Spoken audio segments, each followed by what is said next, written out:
நம்ம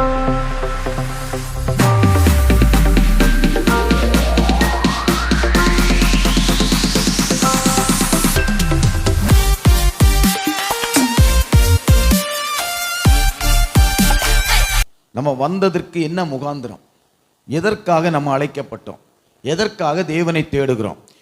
ஒரே ஒரு தேவன் தான் உண்டு. எத்தனை பேர் நம்புகிறீர்கள்? ஆமாம், நம்ம உலகத்தில் சொல்லுவாங்க பல தேவர்கள் என்று. இல்லை, ஒரே தேவன் தான் சிருஷ்டிகர்த்தர் என்று சொல்லப்பட்டிருக்கிறது. இந்த வானத்தை, பூமியை, அண்ட சராசரங்கள் முழுவதும், வான நட்சத்திர மண்டலங்கள், வான மண்டலங்கள் எல்லாவற்றையும், உங்களையும் என்னையும் உருவாக்கின ஒரு தெய்வம் உண்டான ஒரே தெய்வம் இயேசு கிறிஸ்து. அவரை தான் நான் அறிக்கையிட வேண்டும். நம்ம எல்லாரும் அதை தான் நம்பி வந்திருக்கிறோம் இல்லையா? ஆமாம், நம்பி இருக்கிறோம். ஒருவேளை முன்காலத்தில் நம்ம எப்படி இருக்கிறோமோ இல்லையோ அதெல்லாம் நமக்கு விஷயம் இல்லை. இப்பொழுது வந்திருக்கிற இடம் பரிசுத்த பூமி என்று சொல்லப்பட்டிருக்கிறது. இப்போ நீங்கள் உள்ள உட்காந்துருக்கிற இடம் எந்த இடம்? பரிசுத்தமான இடம். இந்த பரிசுத்தமான இடத்துக்குள்ள எல்லாராலும் வர முடியாது, யாரும் விரும்பினாலும் வர முடியாது. ஏன் வர முடியாது என்றால், உலக தோற்றத்திற்கு முன்பாக குறிக்கப்பட்டவர்கள் அங்கே உள்ள வருவாங்க. ஒரு இல்லையா சொல்லலாமா? ஆமாம், இதுக்கெல்லாம் வசனத்தோடு நான் கொஞ்சம் பேசுகிறேன். முதலாவது தேவன் வானத்தையும் பூமியும் சிருஷ்டித்தார் என்று ஆதியாகமம் 1:1 சொல்லுகிறது. அந்த 1:1 வேணால் படிச்சுடுங்க.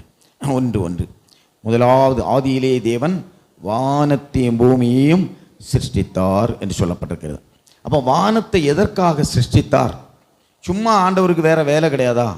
வானத்தை எதற்காக சிருஷ்டித்தார்? ஒரு கேள்வி வருது இல்லையா? வானத்தை எதுக்கு சிருஷ்டிக்கணும், பூமியை எதுக்கு சிருஷ்டிக்கணும்? அநேகர் நம்ம வேதனைகள் நிறைந்து வேதனை வரும்போது சொல்லுவோம், ஏன்டா இந்த தெய்வம் என்ன படைச்சாரோ அப்படின்னு சொல்லுங்க. எத்தனை பேர் சொல்லுகிறோம், எதுக்கு என்ன இந்த தெய்வம் படைச்சாரு, நான் என்ன பாடுபடுவேன், அவருக்கு கண்ணே தெரியலையே அப்படின்னு நம்ம நிறைய பேர் சொல்லுவோம். நானும் ஒரு காலத்தில் அப்படி தான் யோசித்தேன். ஆமாம், நீங்கள் மட்டும் இல்லை, நானும் என்ன தான் யோசித்தேன், ஏன்டா பிறந்தோம் அப்படின்னு யோசித்த காலம் உண்டு. எனக்கு தெரியாது, அறியாமையினால சொல்லிட்டோம். பிறகு என்ன செய்ய வேண்டியது இருக்கிறது? இப்போ அறிவு வந்த பிறகு மன்னிப்பு கேட்குறோம். ஐயோ, இதெல்லாம் நீர் என்ன செய்யும்? மன்னிய ஆண்டவரே, மன்னிய ஆண்டவரே, மன்னிய ஆண்டவரே. ஏன்னா இந்த வேதத்தை நம்ம என்ன செய்ய மாட்டோம்? படிக்க மாட்டோம். வேதத்தின் ரகசியங்களை நம்ம அறிந்து கொள்ள மாட்டோம். அதுக்கு கண்கள் திறந்திருக்காது. வேற ஏதாவது மோசமான புக்குகளோ கதை புத்தகங்களோ வாசிக்கணும், நல்ல மணி நேரங்கள் படிச்சிடுவோம். ஆனால் அந்த வேதத்தை நம்ம என்ன செய்ய மாட்டோம்? வாசிக்க மாட்டோம், சிந்திக்க மாட்டோம், தியானிக்க மாட்டோம். இதனுடைய மகத்துவம் என்ன என்பதை நம்ம அறிந்து கொள்ள மாட்டோம். இதற்கு நேரங்களை என்ன செய்ய மாட்டோம்? ஒதுக்க மாட்டோம். அதுதான் ஒரு காரியம். அப்போ வானத்தை எதுக்காக படைத்தார் என்றால், முதலாவது வானத்தில் தூதர்களை தேவன் வைத்திருந்தார். தூதர்கள் தான் வானத்தில் சிருஷ்டிக்கப்பட்டு வைக்கப்பட்டாங்க. ஆண்டோடைய பிளான், தூதர்கள் இருக்க வேண்டிய இடத்துல தூதர்களை வைக்கணும். பூமியை சிருஷ்டித்த எதுக்குன்னு சொன்னால், உண்மையாகவே ஆண்டவர் பூமியை சிருஷ்டித்த நோக்கம் மனுஷனுக்காக தான். நோக்கம் அதுதான். ஆனால் அது குழம்பி விட்டது. தேவனுடைய திட்டம் மாறிவிட்டது. எப்படி மாறிச்சுன்னு சொன்னால், ஏசாயா தீர்க்கதரிசி புஸ்தகம் 14ஆம் அதிகாரம் 12ஆம் வசனத்தை கொஞ்சம் வாசிங்க. அந்த நோக்கங்கள் மாறுகிறது. தேவனுடைய திட்டம் நல்ல திட்டம். ஆனால் அந்த திட்டத்தை இடைப்பட்ட நாட்களில் ஒரு மாற்றம் உண்டானது. 14ஆம் ஏசாயா தீர்க்கதரிசி புஸ்தகம் 14ஆம் அதிகாரம் 12ஆம் வசனத்திலிருந்து கொஞ்சம் படிக்கலாமே. அதிகாலையின் மகனாகிய விடிவல்லியே, நீ வானத்திலிருந்து விழுந்தாயே, ஜாதிகளை ஈனப்படுத்தினவனே, நீ தரையிலே வெட்டப்பட்டாயே, நான் வானத்திற்கு ஏறுவேன். பார்த்தீங்களா?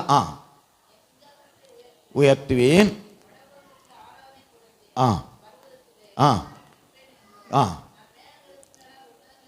ஏறுவேன் என்றும் என்றும் உன் இருதயத்திலே சொன்னான். இவ்வளவுதான். வானத்தில் அவனை ஜோரா உட்கார வச்சு இவர் அழகு பார்த்துட்டே இருந்தார். அந்த ஒரு பெரிய கூட்டம் தூதர்களை வானத்தில் வச்சு அழகு பார்த்துட்டே இருந்தார். கொஞ்சம் காலங்களில் அந்த இயேசு தேவனாகிய, அப்போ இயேசு தேவன் அப்பவே இருந்தார். அதுக்கு நான் விளக்க சொல்கிறேன். அப்போ இந்த இயேசுக்கு கூட தான் இருந்தவங்க தான் இந்த தூதர்கள். இந்த தூதர் கூட்டங்கள் இயேசுவோடு இருந்து அவர் என்னென்ன பண்ணுறாரு, என்ன செய்கிறாரு, என்ன ஆப்ரேஷன் பண்ணுறாரு, எதை செய்கிறாரு, பூமிக்கு என்ன கட்டளை கொடுக்குறாரு, வானத்தில் என்ன கட்டளை கொடுக்குறாரு, அத்தனை நல்லா படிச்சுட்டான். படித்த உடனே இந்த தூதனுக்கு பயங்கர ஆசை. என்ன ஆசைன்னா, இவர் எல்லா ட்ரைனிங்கும் படித்தாச்சே, நம்ம இனி என்ன செய்திடலாம், வானத்துக்கு மேலே ஏறி உன்னதமானவருக்கு ஒப்பாகலாம் என்ற ஒரு பெருமையான எண்ணம் அவனுடைய இருதயத்தில் வந்தது. இப்போ அநேகர் எப்படின்னா இந்த பெருமையினால தான் என்ன செய்கிறாங்கன்னா பெருமை வந்துடும்.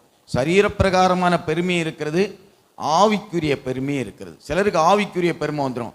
எனக்கு அந்நிய பாஷை இருக்கிறது, எனக்கு தீர்க்க தரிசன வரம் இருக்கிறது, எனக்கு பிசாசு என்னை கண்டாலே ஓடிடுது. இந்த மாதிரி எண்ணங்கள் நம்முடைய ஜீவிதத்தில் வந்தாலும் அது பாவம்.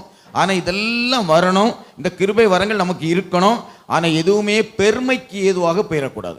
எல்லாவற்றும் நம்ம உலகத்தில் படிக்கணுமா, படிக்கணும். இன்னைக்கு காலையில் நான் உட்கார்ந்து இருக்கும்போது ஆவியான சொன்ன சில காரியங்களை சொல்லுகிறேன். இந்த சபையில் இருக்கிற பிள்ளைகளை பெற்றோர் ஆகிய நீங்கள் கவனித்துக் கொள்ளுங்க. இந்த பிள்ளைகளை நீங்கள் படிக்க வைக்கிற அளவில் எவ்வளவு முடியுமோ அதை இடைப்பட்ட காலத்தை ஸ்டாப் பண்ணிடாதுங்க. படிக்க எவ்வளவு சிரமமாக இருந்தாலும் முழங்கால் போட்டு ஆண்டவரிடத்தில் கேட்டு இந்த பிள்ளைகளை படிக்க வைங்கள். இந்த இடத்துல கர்த்தருடைய வருகை தாமதிக்குமானால் ஒரு கூட்டம் பிள்ளைகள் உலகத்திலேயும் ஆசீர்வாதமாக இருப்பார்கள், ஆவிக்குரிய வாழ்க்கையிலும் ஆசீர்வாதமாக இருப்பார்கள். ஏன்னா தியாகம் என்ற ஒன்று இதுக்குள்ளே கடந்து வருகிறதை நான் பார்க்கிறேன். ஊழியக்காரங்க தியாகம் பண்ணுகிறார்கள். ஆமாம், ஊழியக்காரருடைய தியாகத்தை கர்த்தர் கனப்படுத்தி ஒரு காலத்தில் சபைக்கு ஆதரவாகவும் சபைக்கு ஆசீர்வாதமாகவும் சின்ன பிள்ளைகளை ஆண்டவர் உருவாக்கி கொண்டே இருப்பார். ஹல்லேலூயா. ஆமாம். அப்போ முதலாவது நம்ம என்ன செய்கிறோம்னா, இப்படி தூதன் இருந்த இடம், இந்த தூதன் நான் என்று இந்த இடத்துல 2 இடத்துல சொல்லப்பட்டிருக்கு. தமிழில் நீங்கள் படித்தா தெரியும். மலையாளத்தில் 5 இடத்துல சொல்லப்பட்டிருக்கிறது. நான் நான் நான் நான் நான். இந்த 2 தடவை சொன்னதிலேயே நம்ம எத்தனை தடவை சொல்கிறோன்னு நீங்கள் யோசித்து பார்த்துருங்க. நான் நான் அப்படி எத்தனை தடவை சொல்கிறோன்னு நீங்களே உங்களே யோசிச்சுடுங்க. அப்போ இப்படி சொல்லும்போது அவங்கள என்ன செய்கிறார் ஆண்டவர்? பெருமை உள்ளவர்களுக்கு தேவன் என்ன செய்கிறார்? எதிர்த்து நிற்கிறாரா. பாவம் செய்யாண்டாம். நம்ம பெருமையாக சில காரியங்களை யோசித்தாலே அது பாவம்தான். பாவத்திற்கு வேற பாவம் செய்ய போண்டாம். பாவம் மன்னிக்கப்படாத பாவத்தில் ஒன்று என்னன்னா பெருமை. ஒரு அலையில சொல்லலாமா? ஆமாம். பெருமை என்ன? மன்னிக்கப்படாத பாவம். பெருமைக்கு எதிர்த்து நிற்கிறான பாவம் மன்னிக்கப்படுமா? மன்னிக்கப்படாது. அப்போ என்ன செய்ய வேண்டும்? நான் ஒன்றுமில்லை ஆண்டவரே என்று நம்மை நாமே தாழ்த்த கற்றுக்கொள்ள வேண்டும். 1. 2வது, பூமியில் யார் இருந்தா? வானத்தையும் பூமியும் உருவாக்கி வச்சாரு. வானத்தில் தூதனை வச்சாரு. தூதன் கீழ்ப்படியாமல் போயிட்டான். எல்லா தூதனும் அல்ல, ஒரு கூட்டம் தேவதூர்கள் கீழ்ப்படியாமல் போயிட்டாங்க. மற்ற கூட்டம் தேவதூதர்கள் நமக்கு எல்லாம் பணிவுடை ஆவிகளாக இருந்து கொண்டிருக்கிறார்கள். ஒரு அலையிலே சொல்லலாமா? ஆமாம். 2வது, பூமியில யார் இருந்தா? பூமியிலையும் ஒரு தூதர் கூட்டம் தான் வச்சிருந்தாரு. எசேக்கியேல் தீர்க்கதரிசி புஸ்தகம் 28ஆம் அதிகாரம் 13ஆம் வசனத்தில் வாசிக்கலாம். எசேக்கியேல் 28:13.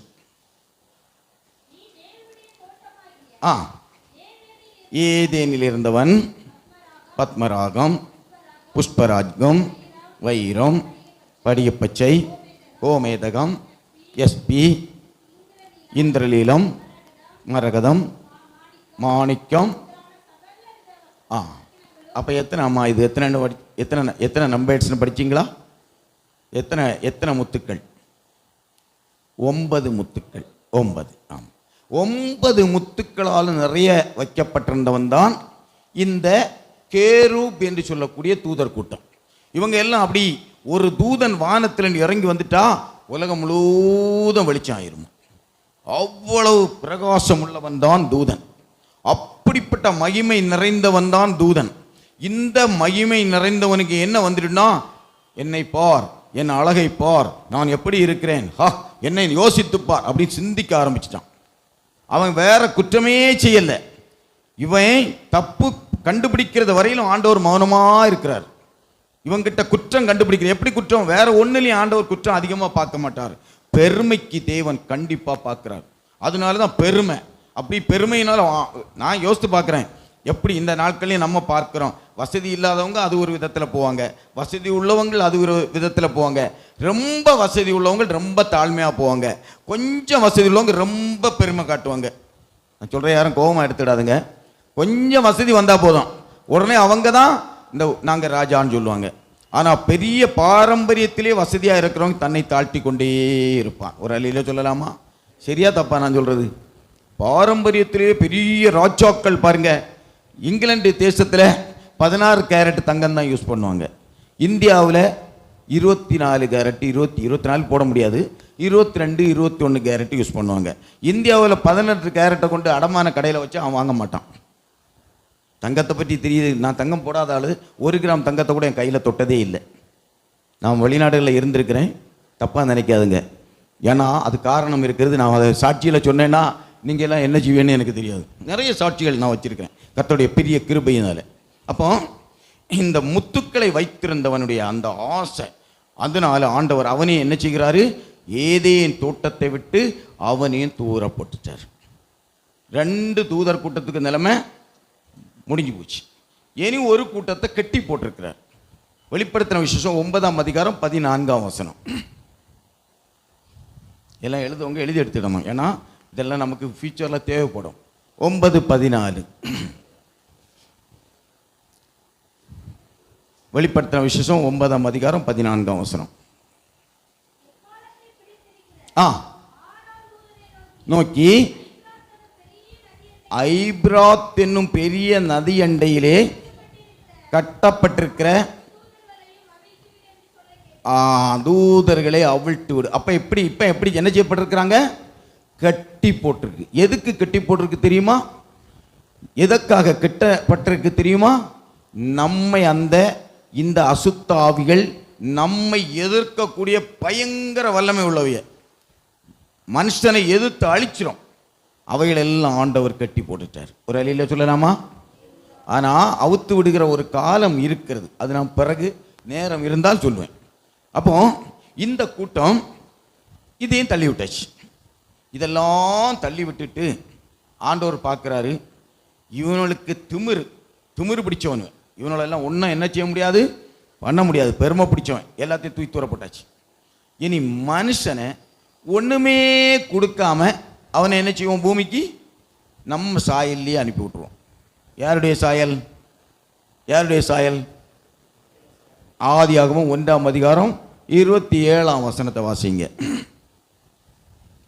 ஆதியாகமம் 1ஆம் அதிகாரம் 27ஆம் வசனம். தேவன் தம்முடைய சாயலாகவே மனுஷனை சிருஷ்டித்தார், அவனை தேவ சாயலாகவே சிருஷ்டித்தார், ஆணும் பெண்ணுமாக சிருஷ்டித்தார். பார்த்துடுங்க, தேவன் தமது சாயலாக தம்முடைய ரூபத்தின்படிதான் மனுஷன் என்ன செய்தார், சிருஷ்டித்தார். அப்போ தேவன் தம்முடைய சாயலாகவும் தம்முடைய சிருஷ்டியாகவும் சிருஷ்டிக்கப்பட வேண்டுமானால் தேவனுக்குள் இருந்த ஒரு மகிமை நமக்கு இருந்தது. அந்த தேவ மகிமை, அவருக்கு மகிமை என்று சொன்னால் சூரியனை விட, சந்திரனை விட, நட்சத்திரங்களை விட பிரகாசமாய் உள்ளதுதான் மகிமை. ஆதாமையும் ஏவாளையும் சூரியனையும் சந்திர மண்டலத்தில் உள்ள நட்சத்திரங்களை பார்க்கிலும் 2 பேரும் விசேஷமா இருந்தாங்க. அந்த தோட்டம் முழுவதும் இவங்க அப்படி இறங்கி நடந்துட்டு இருக்கிறவள ஒரே மகிமை, பிரகாசம், தோட்டம் முழுவதும் பிரகாசம். ஆண்டவரும் வந்து இறங்கிட்டார்னா நீங்க ஒன்று யோசிச்சு பாருங்க, எப்படி இருந்திருக்கும்.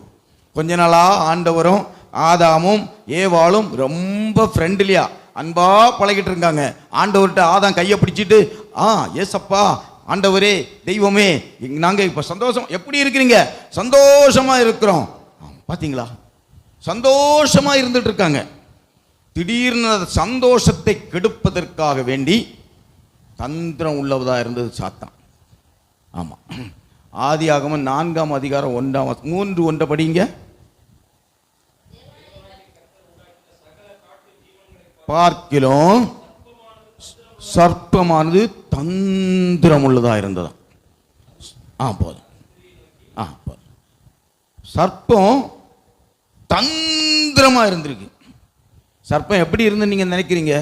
சும்மா எப்படி ஊந்துட்டா இருந்தது? அப்போ அந்த காலத்தில் சர்ப்பம் ஊந்ததல்ல, மனுஷனை போல நடந்து அப்படியே வருது. ஆமாம், இவன்கிட்ட மகிமையை ஆண்டவர் எடுத்துட்டாரு, ஆனால் அதிகாரத்தை எடுக்கவில்லை. நீங்கள் நன்றாக புரிந்து கொள்ள வேண்டும். இந்த சாத்தானை தள்ளி விட்ட பிறகு மகிமை போயிற்று. அவனும் மகிமையாக இருந்தவன் தான். அந்த மகிமையை எடுத்துட்டு தேவன் மனுஷன் மேல் அந்த மகிமையை கொடுத்தார். இவனுக்கு சகிக்க முடியவில்லை. 2வது, இவன் இருந்த இடத்திற்கு நம்மை கொண்டு போறதுக்கு தான் ஆண்டவர் நம்ம அழைக்கப்பட்டிருக்கிறோம். யாரு இருந்த இடத்துல? இந்த சாத்தான் கூட்டத்தை தேவன் வைத்திருந்த வான மண்டலங்களிலே தான் நம்முடைய வாசஸ்தலம் அமையப் போகிறது. அதை போக விடக்கூடாது என்பதுதான் அவனுடைய ஒரே திட்டம்.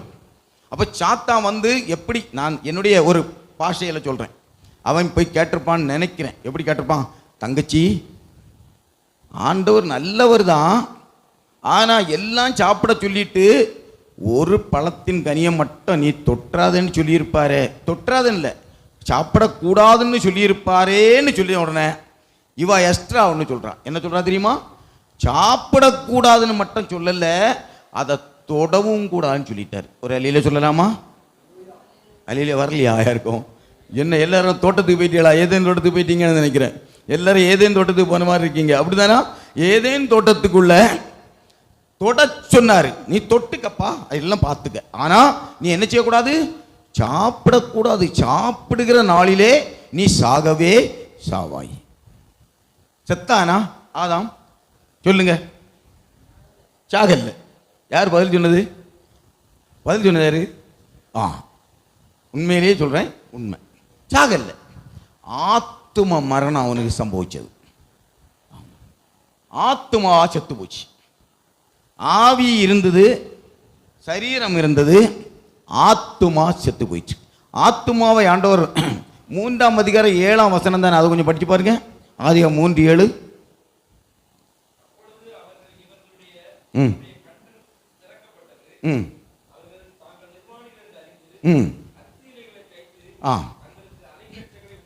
பாருங்க நிலைமை. இந்த ஆத்துமா மரணம் சம்பவிச்ச உடனே மகிமை அவங்களை விட்டு என்ன செய்துட்டு எடுபட்டு போயிடுச்சு. இவங்க பிறகு நிர்வாணிகள்னு உணர்றாங்க. ஆனா ஆண்டவருக்கு தெரியும், அவர் வார வேளையே கையில ஒரு தோலோட, வசனங்கள் எடுத்து வாசிப்பதற்கு நேரம் இல்லாதனால முடிக்கிறேன், தோலோட வாரார் இறங்கி. ஒரு அலையிலே சொல்லலாமா? அந்த தோல் எங்கே இருந்து வந்தது? அன்றே ஒரு மிருகம் ஏதேன் தோட்டத்திலே கர்த்தர் என்ன செய்தார்? அடிக்கப்பட்டது. அந்த தோலை எடுத்துட்டு இவன் தச்சு போட்ட எத்தனை நாளுங்க இந்த இலையை நிற்கும்? யோசிச்சு பாருங்க. ஆண்டவர் அப்படி நல்ல தெய்வம். ஆமா, நல்ல தெய்வம் இல்லையா? இவன் இந்த அத்தி இலையை போட்டா எத்தனை நாள் இந்த வெயிலுக்கு, இந்த உங்க ஊர் விருதுநகர் வெயிலுக்கு எவ்வளவு நேரம் தாங்கும்? பார்த்தாரு, இவன் இந்த அத்தி பலே இல்லை, இவனுடைய நிர்வாணத்தை மறைப்பதற்காக மகிமையே இழந்து போயிட்டான். ஆனா இவனுக்கு வேண்டி ஒரு அன்னைக்கு ஒரு பலி கடா அடிக்கப்பட்டு விட்டது. ஹல்லேலூயா! அன்னைக்கு ஒரு உடையை கொடுக்கிறார். எவ்வளவு நல்ல தெய்வம்! அவர் திட்டம் போட்டது என்னன்னா, இவனுக்கு பழத்தை சாப்பிட கொடுக்க வேண்டிய ஒரு காலகட்டம் வரும், அதுக்கப்புறம் கொடுக்கலாம். இப்போ என்ன பாருங்க, குழந்தை இருக்கிறாங்க. இந்த சின்ன குழந்தைக்கு இப்பவே பிரியாணியை கொண்டு அடைக்க முடியுமா? 6 மாதம் குழந்தை. பிரியாணி கொடுத்து மட்டனை கொடுத்து நம்ம வளர்த்த முடியுமா? பாலை தான் கொடுத்து வளர்த்தணும். நம்ம வளருகிறது வரையிலும் பாலை குடிச்சு இவன் வளரட்டு. இந்த ஒரு கனியும் மறைச்சு வச்சிருந்தாரு. ஏன்னா அவன் மட்டும் அந்த தப்பு பண்ணாட்டா, இந்த பாத்தியால் அந்த வெயிலும் இந்த குளிரும் இந்த பனியும் இந்த மண்வட்டி கொண்டு வச்சிருக்கோம். நான் இங்கெல்லாம் மண்வட்டி பார்த்தேன். இந்த மண்வட்டிக்கும் தேவை என்ன?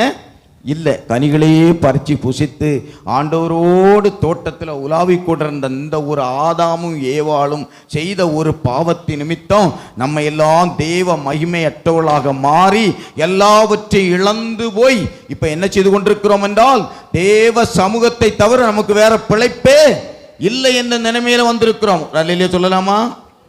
இல்லையோ? அப்படிதானா? நம்ம சும்மா வருவோமா இங்க? நான் அதை நான் என் சாட்சியில் 2 பகுதி, ஒரு பகுதி சொல்கிறேன். 17 வயசு வரை ஆவிக்குரிய தகப்பனுக்கு தாய்க்கும் தான் நான் பிறந்தேன். ஆனால் ஒரு நாள் கூட இந்த பெந்தேகோஸ்து ஐயா சொன்னாங்க, பெந்தேகோஸ்தின் அனுபவம். பெந்தேகோஸ்தின் அனுபவம், இன்றைக்குள்ள பெந்தேகோஸ்தின் அனுபவத்தை குறித்து நான் பேச வரவில்லை. அன்னைக்கு ஒரு பெந்தேகோஸ்தின் அனுபவம் ஒன்று இருந்தது. ஆமாம், அவ்வளவு கடினமான பாதை. அந்த பாதையில் எங்கள் அப்பா அம்மாவும் போய் எப்படி சேர்ந்தாங்கன்னா, அது நீங்கள் நினைப்பீங்க சும்மா சேரல. எங்கள் அம்மாவுடைய தாய் மாமனார் டாக்டர் வில்லியம் நாகர்கோயிலே இருக்கிறார். அவர் இப்போ இறந்துட்டாரு. எங்கள் அப்பாவுடைய தாய் மாமனார் டாக்டர் ஆபிரகாம், LMS நெய்யூர் ஹாஸ்பிட்டலில் முதலாவது இருந்த டாக்டர். இவங்க 2 பேரும் எங்கள் அம்மாவுடைய உடல்நிலையை பார்த்துட்டு, இனி இது பொழைக்காது, இதை எங்கேயாவது கொண்டு போய் பாருங்க, ஜெபமாட்ட பாருங்க. ஜெபம் அன்னைக்கு அவங்களுக்கு ஜெபத்தின் மேலே ஒரு நம்பிக்கை இருந்தது. 2 பேரும் சொன்னாங்களாம், என்கிட்ட இனி என்ன இல்லை, இதுக்கு மேலே மருந்து ஒன்றும் இல்லை. உன் மனைவிக்கு எங்கள்கிட்ட இருந்த மருந்து இவ்வளவுதான், அதை கொடுத்துட்டோம், நீ கொண்டு ஏதாவது பாரப்பா, ஜெபம் என்ன பண்ணு. எங்கள் அப்பாவுக்கு ஜெபத்தை பற்றி எனக்கு தெரிஞ்சாதானே, ஏன்னா அன்னைக்கு பாரம்பரிய கிறிஸ்தவர்களுக்கு அதுவும் தெரியாது. சர்ச்சுக்கு போகிறது கூட இருக்காது, போவாங்க வருவாங்க போனாலும். அப்போ அந்த பக்கத்தில் ஒரு பெந்தேகோஸ்தே சபை இருந்திருக்கிறது, ஃபுல் காஸ்பல் என்று சொல்லக்கூடிய சர்ச். அங்கே கொண்டு எங்கள் அப்பா அம்மாவை கொண்டு போட்டுட்டு அப்பா வந்துட்டாங்க. சாயங்காலம் எப்படி மறுநாள் காலையில் எப்படி செத்து போயிடுவாங்க, ராத்திரி தாண்டாதன்னு சொல்லி அனுப்பிட்டாங்க. காலையில் போய் பார்த்தா எலும்பி நைஸாக உட்காந்துருக்கிறாங்களாம். எங்கள் அப்பா ரொம்ப சந்தேகம் வந்துட்டு, என்னடா இவா தானா அப்படி பார்க்காராம். அப்போ ஒரு திருக்கத்தரசி சொல்கிறாங்களாம், நீ என்ன நினைவோடு கொண்டு போட்டு போன, இன்று ராத்திரியோடு உன் மனைவி மரித்து போவாள் என்றல்லவா நீ கொண்டு போன. நான் ஜீவனுள்ள தெய்வம் இந்த ஆலயத்துக்குள்ளே இருக்கிறேன், உன் மனைவியை நான் தான் யா சுகம் கொடுத்தது. ஒரு திருக்கத்தரசர். எங்கள் அப்பா நம்பினார், உண்மைதான். எங்கள் பாட்டிமார்கள் அந்த காலத்தில் சபைக்கு விட மாட்டாங்க. இப்போ உங்களுக்கு எவ்வளோ பேர் கண்ணீரோடு வந்தீங்கன்னு கர்த்தருக்கு தான் தெரியும். வேதனையோடு இதுக்குள்ளே எத்தனை பேர் வந்தீங்கன்னு ஆண்டவர் தான் அறிவார், எனக்கு தெரியாது. ஆனால் அன்னைக்கு நடந்தது என்னென்னா, எங்கள் பாட்டி சொல்லுவாங்களாம், போவாத போவாத, எங்கே போவாத, அந்த சபைக்கு போவாதடா. ஏன் நீ நீ வந்தானே டாக்டர்கிட்ட போய் மருந்து வாங்கிட்டு வந்து பிறகு போய் டெய்லி டாக்டர் எனக்கு சுகம் கிடச்சின்னு சொல்லி நீ டெய்லி போய் டாக்டரை கும்பிட்டுட்டு வரணுமா? சொல்லுங்கள், கரெக்டாக தப்பா? எங்கள் பாட்டி சொன்ன நியாயமா தப்பா? சபையில் சுகம் கிடச்சது உண்மைதான். சுகம் கிடச்சதுனால டெய்லி நீ டாக்டர் ஊசி போடுறாரு, சுகம் கிடைக்குது, உடனே போய் டெய்லி டாக்டர் சுகம் தந்தது சந்தோஷம், டெய்லி போய் பார்க்கணுமா? வேணுமா வேண்டாமா சொல்லுங்கள்? எங்கள் பாட்டி சொன்ன நல்ல கருத்து. எங்கள் அப்பாவும் பார்த்தாரு, சரிதான், யாரும் சபைக்கு போகல. கொஞ்ச காலம் தாண்டிச்சு, அம்மா ஒரே அழுது ஜெபம். எப்படி ஜெபம் தெரியுமா? ஆண்டவரே என் புருஷனை ரட்சியம், ஆண்டவரே இவ்வளோ கல்லான மனுஷனாக இருக்காரு, செத்து போயிருந்தா இவர் அனாதையாக போயிருப்பாரு, நான் உயிரோடு இருந்து அவரை காப்பாற்றலான்னா அவர் இப்போ கூட தெய்வத்தை நம்பி ஆராதனைக்கு வரலையே அப்படின்னு சொல்லிட்டு இருந்தாராம். எங்கள் அப்பாவை தெய்வன் சந்தித்தார், சிலுவை தரிசனத்தை கொடுத்தார். சிலுவையில் மகனே உனக்காக தான் இந்த கை கால்கள் ஆணி அடிக்கப்பட்டது, இந்த விழாவை பார்த்தியா பாரு, இந்த குத்தப்பட்டது உனக்காகத்தான். ஆனால் எங்கே சாட்சி சொன்னாலும் பிற்காலத்தில் ஒரு பாட்டு பாடி சொல்லுவாங்க, ஊராரினத்தார் மத்தியில் துன்பம் சகிப்பாயா, மூர்க்க கோபிகள் நடுவே தீடனாய் நிற்பாயா, என் மீட்பர் சென்ற பாதையில் நீ செல்ல ஆயத்தமா, கல்வாரி மலை பாதையின் பங்கை பெறுவாயா, சிலுவையை நான் விடேன், சிலுவையை நான் விடேன், என் மீட்பர் சென்ற பாதையில் நீ செல்ல ஆயத்தமா. இந்த பாட்டை பாடி தான் சொல்லுவாங்க. எனக்கு அதெல்லாம் தெரியாது. நான் 17 வயது வரையிலும் சபைக்கு போய் கொண்டிருந்த எங்கள் அம்மா அப்பாவை, என் அக்காமார்கள் எல்லாம் சாணியெல்லாம் எடுத்து எரிஞ்சு வீடையெல்லாம் அடித்து நொறுக்கி, ஏன்னா நான் நினச்சது நான் போகிற பாதை தான் சரியான பாதை, இப்படி ஒரு மதியீனமான புத்தி இல்லாத ஒரு பாதையில் எங்கள் அப்பா அம்மா போய்கொண்டிருக்கிறார்களேன்னு சொல்லி பெரிய பிரச்சனை பண்ணிட்டு என் ஊர்லேயே நிற்கக்கூடாது, எங்கேயாவது ஓடிடுவோம், சினிமா பைத்தியமாக இருந்தது. இதெல்லாம் காரணங்கள் நிறைய இருக்குது. பிசாசு நம்ம எப்படி எல்லாமோ போட்டு வலை பின்னி வச்சிருக்கிறான்னு நமக்கு தெரியாது. அப்படி சேலத்துக்கு என்னை அனுப்பிடுங்கன்னு சொன்னேன். சேலத்துக்கு என்னை ஐடிஐ படிக்க அனுப்பிவிட்டாங்க 1973 ஆண்டில். 73வது ஆண்டு அங்கே ஐடிஐ படிக்க போயிருக்கிறேன். சினிமா தான் பர்பஸ். ஆனால் சினிமா பார்க்க போவதற்கு காலை எடுத்து வைக்கும்போது இருதயத்தில் என்ற சமாதானத்தை கர்த்தர் எடுத்து போட்டார். அதுவரை பயங்கர பிசாசு தந்த ஒரு சமாதானம் இருந்தது. தேவனுடைய சமாதானம் வேற, பிசாசின் சமாதானம் வேற. இதை நீங்கள் நன்றாக தெரிந்து கொள்ள வேண்டும். தேவன் கொடுக்கிற சமாதானம் பிரச்சனைகள், வேதனைகள், நிந்தைகள், அவமானங்கள் மத்தியிலையும் ஒரு சமாதானம் நம்ம என்ன செய்யும், ஆண்டு கொண்டு இருக்கும். ஆனால் தேவன் கொடுக்கிற சமாதானம் அந்த சமாதானம், பிசாசு கொடுக்கிற சமாதானம் அப்படி அல்ல. அப்போ தேவன் கொடுத்த சமாதானத்தை தேவன் என்ன செய்துட்டார், அப்போ எடுத்துட்டார். அப்போ எனக்கு சமாதானம் இல்லாதனால ராத்திரி சினிமாவும் போட்டாலும் பரவாயில்ல, சமாதானம் வேணும்னு கேட்க ஆரம்பித்தேன். அப்போ சமாதானத்தை கேட்ட தெய்வம் எங்கள் அப்பா அம்மாவை என்னெல்லாம் பாடுபடுத்தினோ அத்தனையும் ஸ்க்ரீன் போல் எனக்கு முன்னால் வருது. எல்லாவற்றையும் கேட்டேன், பார்த்துட்டு மன்னியும் ஆண்டவரே, அழுது கதற ஆரம்பித்தேன். எங்கள் அப்பாவை ஏமாற்றிருக்கிறேன், அம்மாவை ஏமாற்றிருக்கிறேன், என்னென்னமோ இல்லாமல் அநியாயம் பண்ணியிருக்கிறேன், ஐயோன்னு அழுதேன். காலையில் 4 மணிக்கு நான் ஆண்டவர்கிட்ட சொன்னேன், ஆண்டவரே உண்மையிலேயே நீர் ஜீவனுள்ள தேவனாக இருந்தால் என்கிட்ட பேச வேண்டும், பேசும் ஆண்டவரே. அப்போ தட்டினார், தட்டி சொன்னார், மகனே நான் உன்னை தேடிக்கொண்டே இருக்கிறேன். எத்தனையோ காலமாக நீ என்னிடத்தில் வருவாய் வருவாய் என்று எண்ணிக்கொண்டே இருந்தேன், நீ வரல.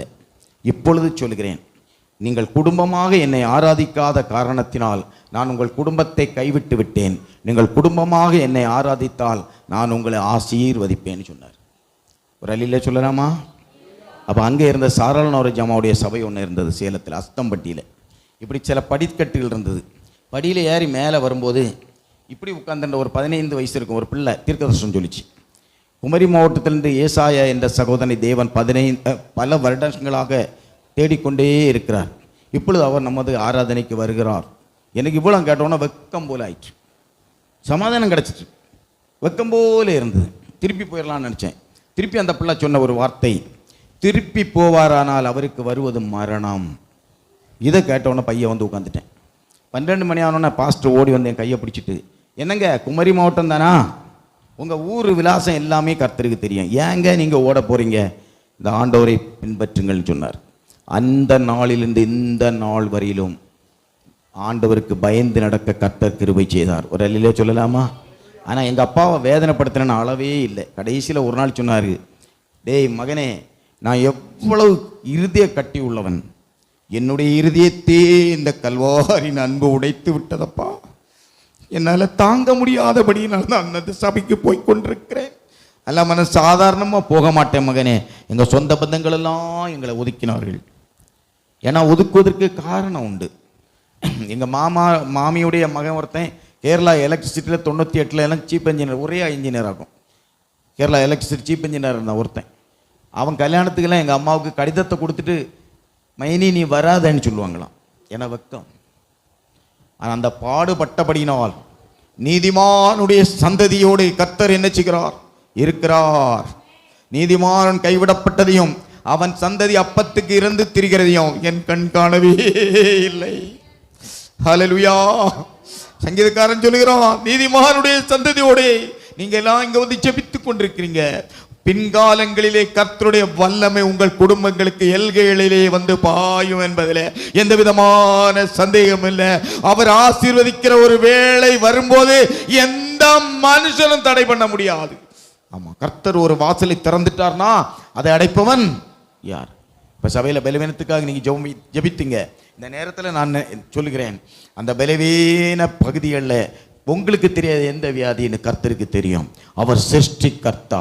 எந்த இடத்துல பலவீனம் இருந்தாலும் அதை மாற்றுவதற்கு எங்க அப்பாவுக்கு என்ன உண்டென்றால் வல்லமை உண்டு, வல்லமை உண்டு, அதிகாரம் உண்டு, வல்லமை உண்டு, அதிகாரம் உண்டு, வல்லமை உண்டு, அதிகாரம் உண்டு. அப்போ நான் இப்போ சொன்னது உங்களுக்கு ஒரு 3 காரியம் தான் சொல்லியிருக்கேன். அப்போ நம்மை ஆண்டவர் சிருஷ்டித்து என்ன நோக்கத்துக்காக சிருஷ்டித்தார் என்றால், நம்மை தேவ தூதனை விட பெரியவனாக மாற்றும்படியாக தேவன் சிருஷ்டித்து கொண்டு வந்தார். ஆனால் நம்ம என்ன செய்துட்டோம்னா, பிற்காலத்தில் உலக வழக்கத்தின்படியாக தேவனுடைய அன்பை விட்டு எகிப்திற்கு அடிமையாக போகிறோம், பாபிலோனுக்கு அடிமையாக சிறைப்பட்டு போகிறோம், அசீரியன் நம்மை அடிமைப்படுத்துகிறான். இப்படி அடிமையாக இருந்ததுனால அடிமைத்தனத்தில் சிக்கி அந்த நாட்டு பழக்க வழக்கங்களை நம்ம என்ன செய்துட்டோம், கற்றுக்கொண்டோம். ஒரு எல்லையிலே சொல்லலாமா? இப்போ அது புரிஞ்சுதுன்னு நினைக்க. புரிஞ்சுதா? அவங்க என்ன ஆடம்பரம் பண்ணாங்களோ அது, அவன் எப்படி நடந்தானோ அது, அவன் கொண்டையில் என்ன வச்சானோ அது, அவன் என்ன பிளான்ல நடந்தானோ அது, எல்லாத்தையும் மாட்டிட்டு நம்ம யாரையும் மாறிட்டோம். லூசிபருக்கு எந்த மாதிரி அவனை பார்த்தா நம்ம பார்க்கணும், அப்படி லூசிபரை பார்க்கணும்னா நம்ம பார்த்தா போதும். வேற லூசிபருக்குன்னு யாரும் எங்கேயும் போய் என்ன செய்ய வேண்டாம், கோபப்பட்டுட்டு கோபத்தில் கண்ணாடிக்க முன்ன போய் நீங்கள் நின்று பாருங்க. லூசிபருக்கு வேற எங்கேயும் போகணுமா? சொல்லுங்க, சொல்கிறேன்னு யாரும் தப்பாக நினைக்காதுங்க, சரிதானா? நான் அப்படி தான் ஒரு காலத்தில் இந்த 16 வயசு நேரத்தில் எங்கள் அப்பா அம்மா எல்லாம் கோபத்தில் நின்றுட்டு கண்ணாடியில் ஒருக்கா பார்த்துட்டேன். அப்பா நான் ஏன் முகமா இப்படி இருக்கு, ஏன் முகமா இப்படி இருக்கு. இப்போ இந்த மதுரைக்கெல்லாம் அடிக்கடி நான் வருவேன் ஊழியத்தின் நிமித்தமாக. அதையும் சொல்கிறேன். 35 வயசுல இருந்தே, 35 இல்லை சொல்லப்போனால் 1988 இருந்தே ஊழியத்துக்கு அழைச்சார். 35 திருப்பி நல்லா வேகமாக கூப்பிட்டார். நான் போகலை. ஏன்னா எனக்கு தெரியும் இந்த ஐயா அம்மா படுற பாடு. ஆமாம் தெரியும், நான் இதெல்லாம் நிறைய பார்த்துருக்குறேன். எப்பா திடீர்னு படுக்கலான்னு வருவோம், அந்த நேரம் தான் ஒருத்தன் தீனம் நோயின்னு சொல்லுவோம். எனக்கு அங்கே என்ன செய்யுது, இப்போ தான் ஆஸ்பத்திரி தூக்கிட்டு போனாங்க, பின்ன உடனே பாஸ்டர் வீட்டில் படுத்து தூங்க முடியுமா, பின்ன ஒரு ஓட்டம். இதெல்லாம் அதே மாதிரி இப்போமே இந்த சின்ன ஊழியத்தில் நான் ஒரு உதவி ஊழியராக இருந்த பிறவே திடீர்னு ஆண்டவர் சொல்ல ராத்திரி, டேய் எலும்பு இந்த குடும்பத்துக்கு படகு மறிய போகுது, ஜோம் பண்ணு. சரிதானே பாஸ்டர் ஐயா? ஆமாம், நம்ம எல்லாம் நினைக்கிறோம் ஐயா ஒரு ஆளை உதவிக்கு கேட்குறாங்க பார்த்தீங்களா, யார் போவார் எனக்காக, ஒரு ஆள். சந்தர்ப்பத்தை கர்த்தர் உங்களை தேடி வருது பார்த்துடுங்க. எப்பவும் சந்தர்ப்பம் நம்மை தேடி வராது, சந்தர்ப்பம் தேடி வருகிறது. காலத்தை பயன்படுத்தி கொள்ளாதவன் தான் நானும். 35 வயசுலேருந்து சவுதி துபாய்னு அலைஞ்சேன். 2010 டிக்கெட்டை ஓகே பண்ணி, நான் டிக்கெட் விசா இருக்குது, டிக்கெட்டை ஓகே பண்ண கொடுத்துருக்குறேன். 3 நாள் ஒரே தரிசனத்தை பார்க்குறேன். என்ன தரிசனம்னு சொன்னால், அந்த பிளெயினில் இருந்து என்னை இறக்கி விடுகிறது வரையிலும் பிளெயின் எழும்பி போகாது. இது தரிசனம், நீங்கள் நேரில் நடந்து நினச்சிறாங்க தரிசனம். பிளெயின் எழும்பாது. 3ஆவது நாள் சொப்பனத்தில் நான் சொல்கிறேன், என்னை இறக்கி நீங்கள் என்ன செய்யுங்க, வெளியே விடுங்க. என்ன அப்படி பிடிச்சி இழுத்து கொண்டு வந்து, இது நேச்சரில் தரிசனம். ஒரு நேச்சர் நினச்சிடாதுங்க. இறக்கி என்ன திருவனந்தபுரம் ஏர்போர்ட் மாதிரியே இருக்குது, இறக்கி விட்டாங்க. திரும்பி பாருன்னு சொன்னாங்க. ஒரு வன்வஸ்திர கூட்டத்தை பார்த்தேன். இந்த மாதிரி ஒரு கூட்டம் எனக்கு தேவைப்படுகிறது மகனே. இந்த மாதிரி ஒரு கூட்டத்தை தெரிந்து கொள்வதற்குத்தான் நான் உன்னை பூமியில் வைத்திருக்கிறேனே தவிர வேற ஒன்றை உன்னை எங்கே அனுப்ப மாட்டேன், சவுதி தேசத்துக்கு அனுப்ப மாட்டேன்னு சொன்னார். ஒரு அழியில சொல்லலாமா?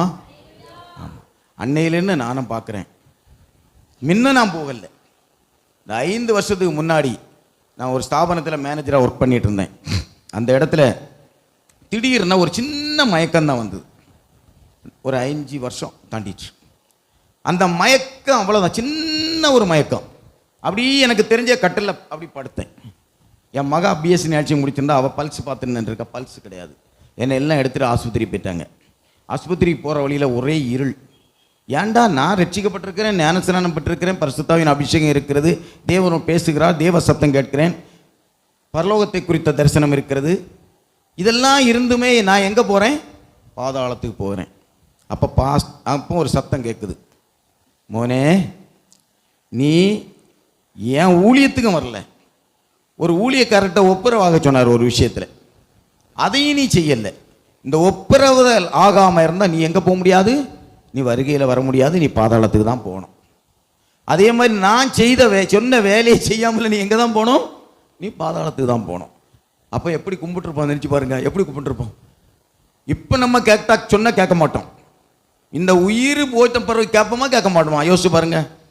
என்ன சொன்னாலும் கேட்குறேன் ஆண்டவர். எப்படி நீர் என்ன சொல்லுகிறோ நான் அதை மொட்டை அடிக்கணுமா, அடிக்க பட்ட என்ன சொல்லுகிறோ நான் கேட்குறேன்.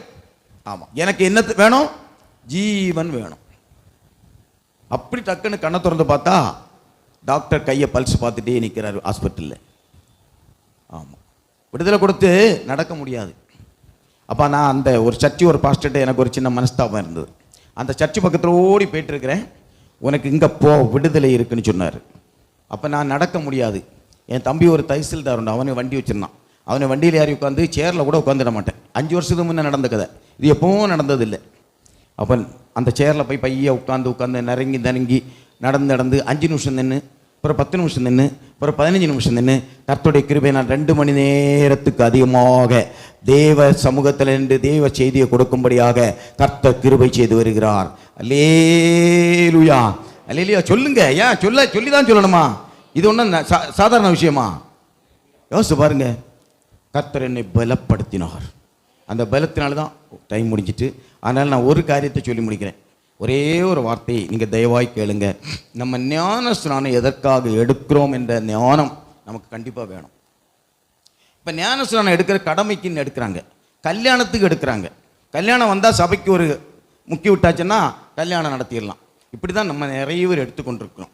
ஆனால் நம்ம எதற்காக எடுக்கிறோம் என்றால் 2 வசனம் பாஸ்டர் நான் சொல்லலாமா? 2 வசனத்தை சொல்லி முடிக்கிறேன். இந்த 9 கல்லுகளை படித்தோம் இல்லையா, சபைக்கு கர்த்தர் என்ன கொடுக்கிறார்னு பாருங்க. 1 கொரிந்தியர் 12ஆம் அதிகாரம் 7ஆம் வசனத்திலிருந்து இந்த 9 கல்லுகளுக்கு பதிலாக கர்த்தர் சபைக்கு கொடுக்கிற கிருபை வரங்கள் என்ன என்பதை அறிந்து கொள்ளுங்க. படிங்கம்மா. 1 கொரிந்தியர் 12ஆம் அதிகாரம் 7ஆம் வசனத்தில் வாசிக்கலாமே.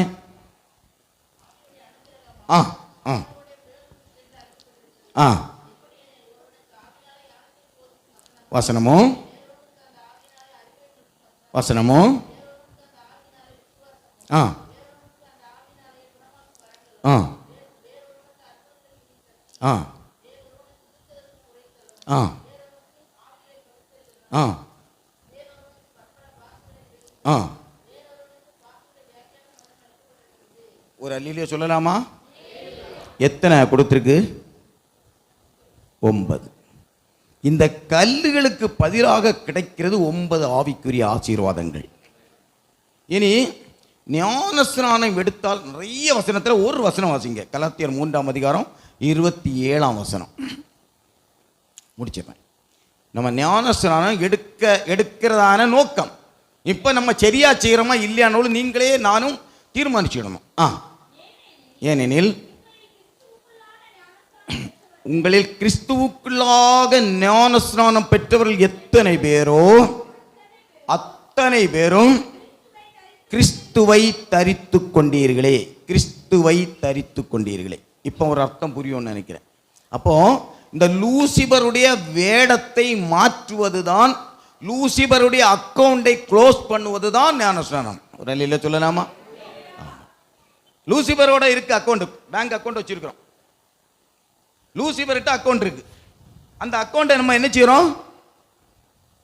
தண்ணியில முங்கி உனக்கு எனக்கு எந்த இடவாடும் இல்லை. சரியா தப்பா? சரியா தப்பா? தண்ணியில முங்கின உடனே ரோமர் 6:4 கூட வாசிங்க. ரோமர் 6ஆம் அதிகாரம் 4ஆம் வசனம்.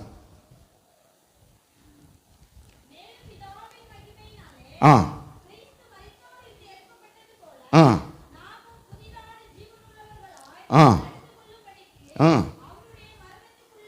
அவருடைய மரணத்துக்குள்ளாகும் ஞானஸ்நானத்தினாலே கிறிஸ்துவுடனே கூட அடக்கம் பண்ணப்பட்டோம். தண்ணீல அடக்கம் பண்ணுகிறது தான். இப்போ ஒரு எப்பு கிடந்தா யாரையும் கொண்டு என்ன செய்ய மாட்டோம்? ஒரு எப்பு கிடக்கு. இப்போ எல்லாம் அதுலேயும் பெரிய விஷயம். அந்த அம்மாமாரு மேடம்மாரு அந்த நர்சஸ் வந்து என்ன இருக்குதா அப்படி எல்லாம் பார்த்த பிறகு தான் வெளியே சொல்லுவாங்க. ஆமாம், எல்லாம் தெரிஞ்சாச்சு, முடிஞ்சு போச்சு. இருந்தாலும் அந்த பல்ஸை பார்த்து முடிஞ்சுன்னு சொன்னாதான் என்ன செய்வாங்க? அதே போல தான் ஞானஸ்நானம் செத்து போகிற அனுபவம் தான். அதனால தான் பவுல் சொல்கிறார் கலாத்தியர் 6:14, நானோ நம்முடைய கர்த்தராகிய இயேசு கிறிஸ்துவின் சிலுவையை குறித்தே அல்லாமல் வேறொன்றையும் குறித்து மேன்மை பாராட்டாது இருப்பேனாக. உலகம் எனக்கு சிலுவையில் அறையப்பட்டிருக்கிறது, நானும் உலகத்திற்கு சிலுவையில் அறையப்பட்டிருக்கிறேன். ஐயா சொன்ன ஒரு வார்த்தை ரொம்ப போன 2 மாதத்துக்கு முன்னாடி ஒரு சபைக்கு போகும்போது கர்த்தர் சொன்னார், மகனே யோவான் 17:17 16:17 நீ இந்த இடத்துல பேசு என்று சொன்னார். யோவான் 17ஆம் அதிகாரம் 16-17 வசனங்கள். நான் உலகத்தான் அல்லாதது போல அல்ல, உம்முடைய வசனமே சத்தியம். சத்தியம்தான் நம்மை விடுதலையாக்க வேண்டும். சத்திய வசனத்தை தெரிவிக்கிறவர்கள் சத்தியத்தை சத்தியமாய் போதிக்காவிட்டால், இன்னைக்கு நான் பாஸ்டர் அவருடைய வீட்டில் இருந்து படிக்கும்போது தான் இந்த வசனத்தை கண்டு நான் பயந்து நடுங்கிட்டேன். இதில் ஒன்னே என்ன செய்யக்கூடாதான்? கூட்டி பேசவும் கூடாது, குறைச்சி பேசவும் கூடாது. குறைச்சி பேசினா பங்கு இருக்காதான். இதில் உள்ள பங்கு என்ன செய்யாது? இருக்காது. ஓடினது, சாடினது, துள்ளுனது, குதிச்சது, பிரசங்கம் பண்ணது எல்லாம் வீண். பயத்தோடு தான் நானும் நின்று உங்கள் மத்தியில் பேசுகிறேன். ஆமாம், ஐயா சொன்ன மாதிரி ஸ்ட்ரென்த் நமக்கு விஷயம் அல்ல. இந்த இடத்துல யார் இருப்பாங்க? இப்போ தூதர்கள் உற்று கவனித்து கொண்டிருக்கிறாங்க. ஒரு கூட்டம் தேவ தூதர்கள் நீங்க நான் இல்லாத இடத்துல இருந்து அவர்கள் கரங்களை தட்டி ஆராதித்துக் கொண்டிருப்பார்கள். ஏன்னா பரலோகத்தில் தேவன் பூமிக்கு என்ன செய்ய போகிறார் என்று பரலோகத்தில் உள்ளவர்களுக்கு தெரியாது, இங்க உள்ளவர்களுக்கு தெரியும். அதுதான் தேவனுடைய சபை. நீங்கள தான் ரட்சிக்கப்பட்டிருக்கிறோம், தேவ சபைக்குள்ள வந்திருக்கிறோம். ஆமா,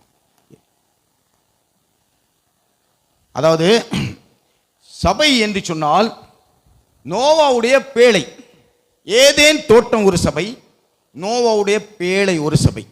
உங்களுக்கு தெரியும் அந்த கதையெல்லாம், நான் கதை சொல்ல மாட்டேன், நான் காரியத்தை சொல்லி முடிச்சிடறேன்.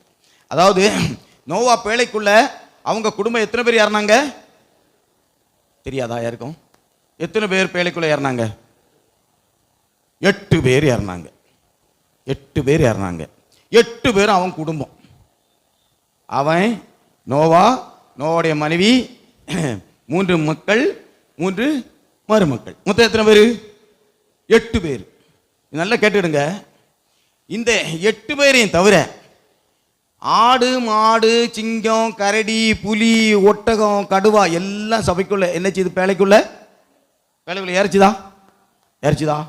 நல்லா தெரிஞ்சுடுங்க. ஏறிச்சுது இல்லையா? ஏறிச்சுது, எல்லாம் ஏறிச்சுது. ஆனா மனுஷன் யாரும் யாரும் இல்லை. அப்போ ஆண்டவர் இவனுக்கு நோவாவுக்கு பயங்கர கவலை. ஐயோ, இத்தனை வருஷம் பிரசங்கம் பண்ணியும் ஒரு மனுஷன் உள்ள வந்தான் இல்லையேன்னு பேழைக்க வெளிய வாசல்ல நின்றுட்டே இருக்கார். எவனாவது ஒருத்தன் வரமாட்டானா? எவனாவது ஒருத்தனாவது? ஆண்டவர் கூட கேட்பாட்டே, நோவா இவ்வளவு பிரசங்கம் பண்ணிய ஒரு மனுஷனை உன் குடும்பத்தை தவிர உள்ள ஏத்த உன்னால முடிஞ்சதா? இனி நீ போடா அப்படின்னு சொல்லுவாருன்னு நினைச்சு இவருக்கு பயம். கேட்லயே நிற்காரு, வாசல்லையே நிற்கிறாரு. ஆண்டவர் பார்த்தார், மகனே வெல் டன், நன்றா செய்த, உள்ள போ. கதவை அடைச்சிட்டு சாவி எடுத்துட்டு அவர் போயிட்டார். சாவி இப்ப யாரு கையில? சாவி இப்ப யாரு கையில? உங்களுக்கு ஒன்றும் புரியலைன்னு நினைக்கிறேன். கதை சொன்ன பிறகு புரியலையா? ஆண்டவர் கதவை அடைக்கிற ஒரு காலம் வரும் சபைக்கு. பிறகு பாஸ்டர்கிட்ட போய் கதவை தட்டிட்டு நிற்பீங்க. பாஸ்டர் அங்கிள் கொஞ்சம் கதவை திறந்தா நாங்கள் இப்போ உள்ள வந்துடுறாங்க, இப்போ வந்துடுறாங்க. நான் சொன்னேன் இல்லையா, உயிர் போற நேரத்தில் வந்துடுறேன் விட்டுறோம் அப்படின்னு சொன்ன மாதிரி கதவை தட்டி என்ன வேணும்னாலும் நாங்கள் கீழ்ப்படியும் ஐயா, கதவை திறங்க. அப்போ பாஸ்டர் அங்கிள் என்ன சொல்லுவாங்கன்னா, எம்மா சாவி இப்போ என் கையில் இல்லைம்மா. இதுதான் சபை. சபை எடுத்துக்கொள்ளப்படக்கூடிய காலத்தில் தான் நம்ம வைக்கப்பட்டிருக்கிறோம். நான் ஊழியத்துக்கு வந்த நேரத்தில் ஒரு தேவ சத்தத்தை கேட்டேன். என்ன சத்தம் தெரியுமா? சபை எடுத்துக்கொள்ளப்பட போகிறது விண்ணில் ஒரு தேவ சத்தத்தை கேட்டு பயந்தேன். 5 வருஷத்துக்கு முன்னாடி. மகனே, நீ தூங்க வேண்டிய நேரம் இப்ப இல்லை, இந்த சத்தியத்தை நீ சொல்லு. பரலோகத்தில் 3 இடம் இருக்கிறது. நீங்களாம் நான் எந்த இடத்துக்கு போறதுக்கு தயாரா இருக்கிறோம்? இப்ப உள்ள வந்தவங்களுக்கு ஒரு இடம் கர்த்தர் கொடுப்பார். ஊழியக்காருடைய முகத்தை பார்த்து, ஊழியக்கார அம்மாவுடைய முகத்தை பார்த்து ஒரு இடம் தப்பி பிழைச்சிருவீங்க, அது உண்மை. பின்ன 2 இடம் இருக்குதே. ஒரு வசனம் வாசிப்புமா? வெளிப்படுத்தல் 21ஆம் அதிகாரம் 1-2 வசனத்தை வாசிங்க.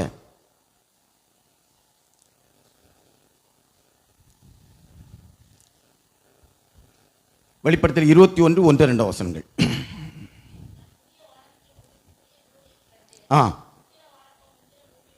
ஒளிந்து போயின போயிட்டு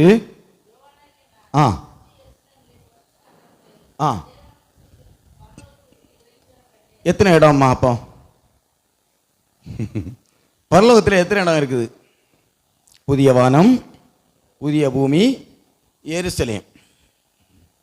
நீங்களும் நானும் இந்த ஆவிக்குரிய சபைக்குள்ள வந்து உட்காருகிற நோக்கம் புதிய பூமிக்காக அல்ல. இப்ப எல்லாம் புதிய பூமிக்கு நீங்க போயிருவீங்க, புதிய வானத்துக்கும் அல்ல. புதிய வானம்னா இரத்த சாட்சிகளும் பழைய ஏற்பாட்டுக்கால பரிசுத்தவான்களும். 3வது இடமாகிய புதிய எருசலேமுக்கு போக வேண்டுமானால் வருகையை சந்திக்க வேண்டும். ஒரு அல்லிலே சொல்லலாமா? அப்போ இதுக்கெல்லாம் வசனம் இருக்குதா? தாராளம் வசனம் இருக்குது. வருகையை சந்திப்பவர்கள் தான். அல்லனா பவுல் சொல்லுகிறார், நான் மகிமையின் மேல் மகிமை அடைந்து மறுரூபமானேன் என்று சொல்லுகிறார். 2 கொரிந்தியர் 12ஆம் அதிகாரம் 1-2 சில வசனங்களை வாசித்தா, அவர் மகிமையின் மேல் மகிமை அடைந்ததுனால மறுரூபம் அனுபவம் ஆகி நான் எங்க உயிரோட இருந்தேனா மரித்தேனான்னு தெரியவில்லை என்று எழுதுகிறார்.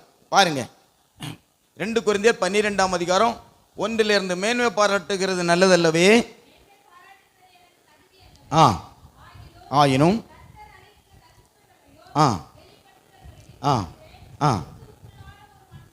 அறிவேன் முன்னே 3ஆம் வானம் வரைக்கும் எடுத்துக்கொள்ளப்பட்டான். அவன் சரீரத்தில் இருந்தானோ சரீரத்துக்கு புறம்பே இருந்தானோ அதை நான் அறியேன், தேவன் அறிவார். அந்த மனுஷன் பரதீசுக்குள் எடுக்கப்பட்டு மனுஷர் பேசப்படாததும் வாக்கு கெட்டாததுமாகிய அறிந்திருக்கிறேன். ஒரு அல்லேலூயா சொல்லலாமா? இதுதான் மறுரூப அனுபவம். நம்ம சரீரம் மறுரூபம் அடைய வேண்டுமானால் நாம் மறுரூப நிலைமைக்கு நேராக 2 கொரிந்தியர் 3ஆம் அதிகாரம் 16, 17, 18 வசனங்களை வாசித்தா எப்படி சரீரம் மறுரூபம் அடைய வேண்டுமானால் நமக்கு என்ன தகுதி வேண்டும் என்று அது சொல்லுகிறது. படிக்கலாம். 2 கொரிந்தியர் 3. கர்த்தரே ஆவியானவர், கர்த்தருடைய ஆவி எங்கேயோ அங்கே விடுதலையும் உண்டு. முகமாய் கர்த்தருடைய மகிமையை கண்ணாடியிலே காண்கிறது போல கண்டு ஆவியாய் இருக்கிற கர்த்தரால் அந்த சாயலாக தானே மகிமையின் மேல் மகிமையடைந்து, ஒரு அல்லேலூயா சொல்லலாமா? சாயல் தேவனுடைய சாயலாய் இருந்தால்தான் மகிமையின் மேல் மகிமையடைந்து மறுரூபம் அடைந்து 3ஆம் வானம் வரைக்கும் என்று சொன்னால் 3ஆம் பரதீசுக்கு போக முடியும். ஒரு அல்லேலூயா சொல்லலாமா? அப்ப 3 இடத்துல கள்ளம் போன இடம் வேணும்னா இப்படி இருந்துடலாம். 1ஆம் பரதீஸ். 1ஆம் பரதீசுக்கு பாஸ்டர் ஐயா ஒரு 2 வசனம் கூட எடுத்துக்கலாமா? டைம் ஆயிட்டு எல்லாருக்கும் கோபம் உங்களையும் அடுத்த வாரம் பிறகு இவ்வளவு பிந்தி விட்டுட்டாங்கன்னு யாரும் வருத்தப்படக்கூடாது, மன்னித்து கொள்ளுங்கள். நான் ஒரு 2 வசனம் கூட, ஏன்னா ஒரு முக்கியமான கட்டத்தில் வந்திருக்கிறோம். நான் பேச நினைச்சது வேற, சிங்காசனங்களை குறித்து பேசணும். 4 சிங்காசனத்தை 1/2 hour 3/4 மணி நேரம் முடிச்சலான்னு நினைச்சேன். அது லைன் மாறி போயிட்டுது. வெளிப்படுத்தல் 20ஆம் அதிகாரம் 4ஆம் வசனத்தை வாசிப்போம். 4 கொஞ்சம் படிப்போம். கண்டேன்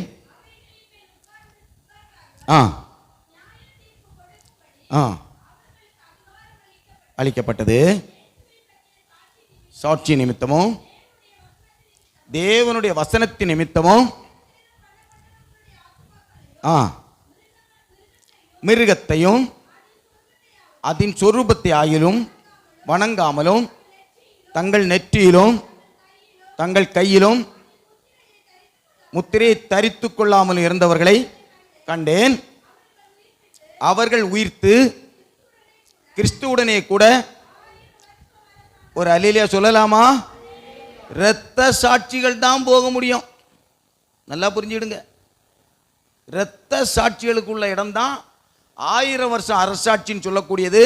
3ஆம் பரதீசிலையும் எருசலேமிலையும் போகக்கூடியவங்களை தவிர வேற யாரும் அந்த 1000 வருஷம் அரசாட்சிக்கு வர முடியாது. அந்த பரதீசில் கள்ளம் போனது மாதிரி ரட்சிக்கப்பட்டால் 1000 வருஷம் அரசாட்சி மட்டுமல்ல, இந்த 1000 வருஷம் அரசாட்சி முடிகிறது வரையிலும் நம்ம, இது கடினமாக இருக்குது வார்த்தை, கடினமாக பேசுகிறேன்னு நினைக்காங்க. சத்தியத்தை ஒரு வார்த்தை சொல்லிட்டு போயிட்டேன்னா உங்கள் மைண்டுக்குள்ளே நின்னா வசதியாக இருக்கும். கீழே படிங்கம்மா. 1000 வருஷம் முடிவடைகிறது வரையிலும் மற்றவர்கள்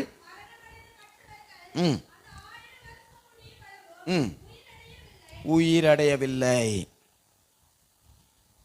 ரட்சிக்கப்பட்டு அப்படியே நம்ம இருந்தா 1000 வருஷம் அரசாட்சி முடிகிறது வரையிலும் நம்ம உயிரடைய மாட்டோம்.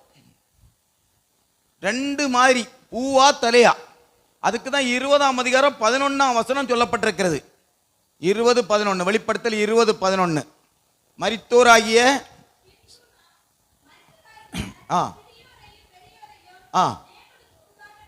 கண்டேன். இது நியாய தீர்ப்பில் நின்றுதான் போகணும். ரட்சிக்கப்பட்ட கூட்டம் நியாய தீர்ப்பில் வெள்ளை சிங்காசனத்துக்கு முன்னால நின்றுதான் அவங்க போனோம். நல்லா தெரிஞ்சிடுங்க. ஆமா, இது கடினமான உபதேசம் நீங்க நினைக்க கூடாது. நம்ம ஜீவிக்க கர்த்தர் உங்களை எருசலேமுக்காகவோ அல்லது இரத்த சாட்சியாகவோ இல்லை ரட்சிப்புக்காகவோ தெரிந்திருக்கிறது நமக்கு தெரியாது. ரட்சிப்போடு தான் அப்படின்னு சொன்னால் நம்ம ஒன்றும் பண்ண முடியாது. ஆனால் யாரையும் ரட்சிப்பு மட்டும் பெற்றுக்கொள்வதற்கு இயேசு சிலுவையில் பலிக்கட ஆக வேண்டிய அவசியம் இல்லை.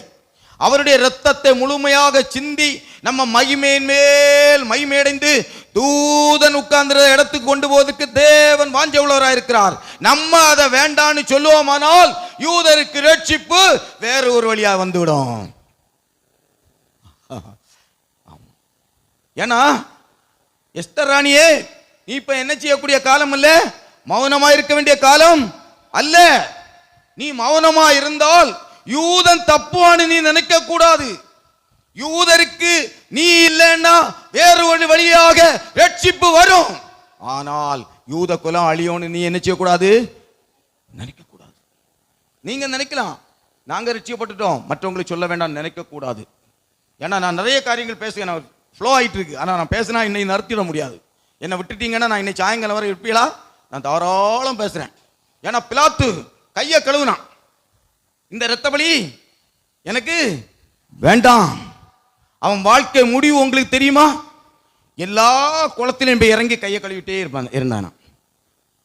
போற வழியில் உள்ள குளத்துல எல்லாம் போய் கையை கழுவி கழுவி கழுவி கழுவி அவன் லைஃப் எப்படி முடிஞ்சு தெரியுமா? பைத்தியக்காரனாக மரித்திருக்கிறான் என்று சரித்திரம் சொல்லுகிறது. பார்த்தீங்களா?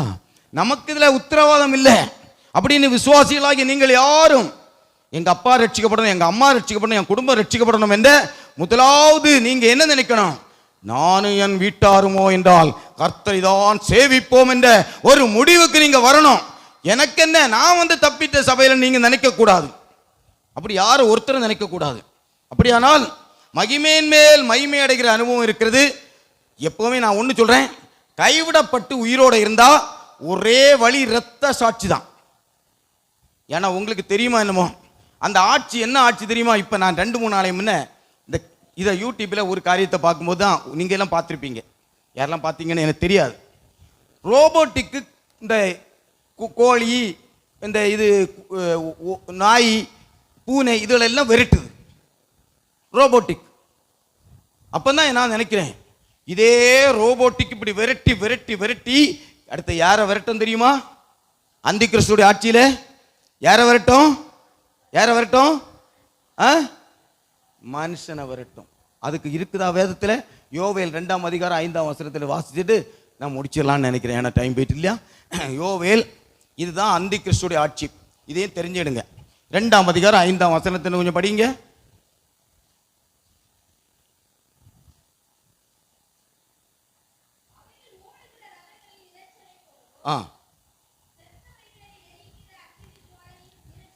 போலவும் போலவும்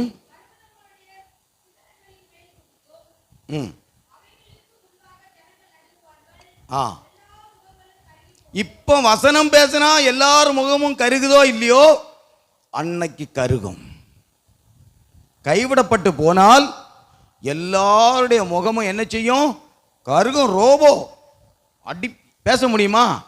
அதனால தான் மோசே ஆண்டவர்கிட்ட சொல்லுவான், ஆண்டவரே தூதனை அனுப்பாதையும், தூதனை அனுப்புனா நான் யாத்திரையை தொடர மாட்டேன், நீர் வர வேண்டும். இயேசுவாகிய தேவன் வந்தாலாவது கொஞ்சம் கொஞ்சம் கருணை உண்டு. ஆனால் தூதன் வந்தா, தூதன் ரோபோட்டிக் மாதிரி சேவ் ஃபீடு செய்து வைக்கப்பட்டவன். அவன் அழின்னா அழிச்சிட்டு போயிட்டே இருப்பான். இந்த ரோபோ வந்தா அதுல நமக்கு விட்டு வீழ்ச்சி கிடையாது. குழந்தைகளுக்கு பால் குப்பி, எனக்கு ஒரு பால் குப்பி வேணும் ஐயா, கையை நீட்டு நெத்தியை காட்டு. பார்த்தீங்களா? ரேஷன் கடை அரிசி கிடைக்காது. வீடு, சொத்து, சுகம், பேங்கு, பணம், நம்ம எல்லாம் தெருவில் போய் நிற்போம். முத்திரை போடாதவர்களுடைய நிலைமை.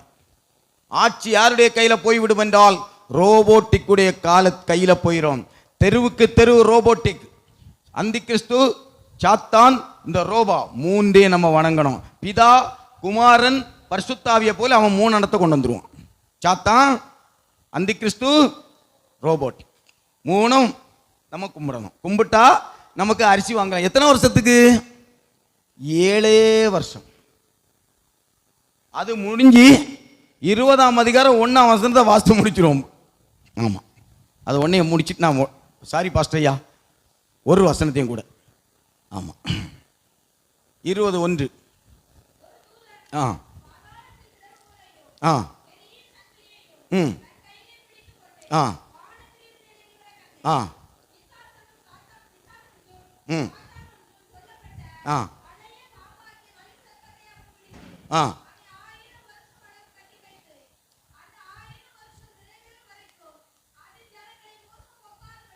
ம் ஆ ஒரு அல்லேலூயா சொல்லலாமா? அவன் அந்த பாம்பை அடைச்சி முத்திரை போட்ட பிறகுதான் 1000 வருஷம் அரசாட்சி. அதை பற்றி பேச வேண்டுமா? இனி ஒரு டைம் கர்த்தருக்கு சித்தமானால் நம்ம சந்திப்போம். உங்கள் முகங்களை எல்லாம் திரும்பவும் பார்ப்பதற்கு ஆசை உள்ளவனாக இருக்கிறேன். இதில் பார்க்கறதில்ல, நம்ம எல்லாரும் பாஸ்டர் ஐயா முன்ன போனோம். நீங்கள் வரிசையை குறித்து ஒரு நாள் பேசுவேன். வரிசையாக பரலோகத்துக்குள்ளே போகணும். அல்லேலூயா.